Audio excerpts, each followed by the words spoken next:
Hello and welcome back. I'm Ron. Well, here's one I didn't see coming.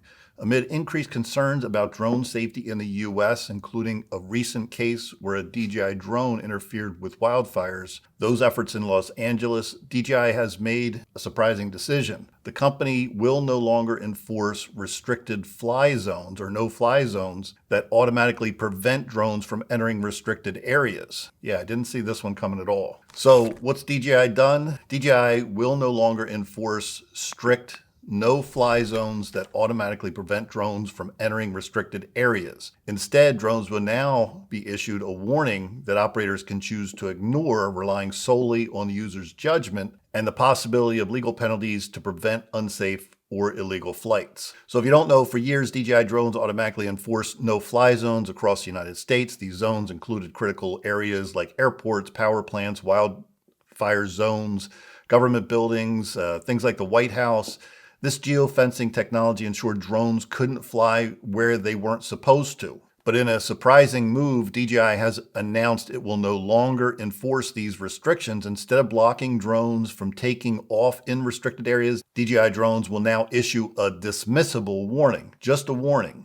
The company says this change puts more control in the hands of the operator, but the timing of this decision certainly raises some questions as well. The shift comes shortly after a troubling incident, again involving a DJI drone that struck a Super Scooper aircraft during wildfires in the Palisades out in California. Now, the drone's interference disrupted critical firefighting efforts, sparking outrage and highlighting the danger of irresponsible drone use. And from what we know so far, the drone involved in the incident was a lightweight model, DJI Mini, under 250 grams, which may not have required remote ID tracking. As a result, investigators face challenges identifying the operator, but I'm fairly confident they're going to figure out who owns or was flying that drone. It's just a matter of time. Now, DJI has framed this decision as a way to empower drone operators while aligning with new FAA regulations, including the rollout of remote ID. And I'm sure many of us that are watching this video are very familiar with what remote ID, so I'm not going to go into detail on that. Now, DJI's global policy head, Adam Welsh, stated that this shift reflects the growing maturity of drone regulations, which didn't exist when geofencing was first introduced over a decade ago. However, the timing suggests there may be more to this story. DJI has faced increased criticism from the US government, and maybe this has something to do with that. I don't know.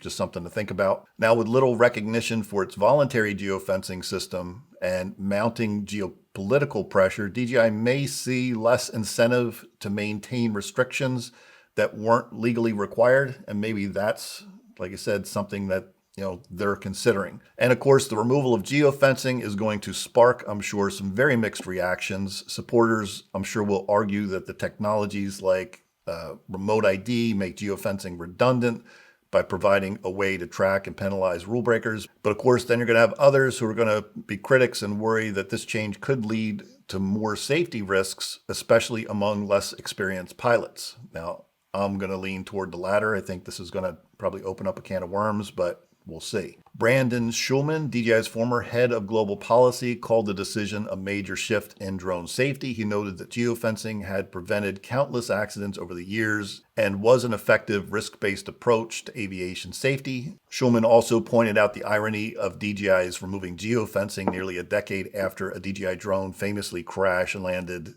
on the White House lawn, the type of incident geofencing was designed to prevent. According to DJI, the geofencing update applies to all U.S. locations and now relies on official FAA data. Areas previously marked as restricted, such as airports and emergency zones, will appear as now enhanced warning zones in DJI's app. Pilots will receive warnings about these areas, but they can choose to ignore them, something they couldn't do before. So DJI emphasizes that this update aligns with the global aviation principles, which places responsibility on operators to follow the rules. The company also noted that similar changes in Europe have not resulted in increased safety risks. So again, bottom line, this change puts more responsibility on drone operators than ever before. While remote ID provides a layer of accountability, it won't prevent incidents like the ones in the Palisades if pilots choose to ignore warnings. So for drone enthusiasts, this shift offers greater freedom,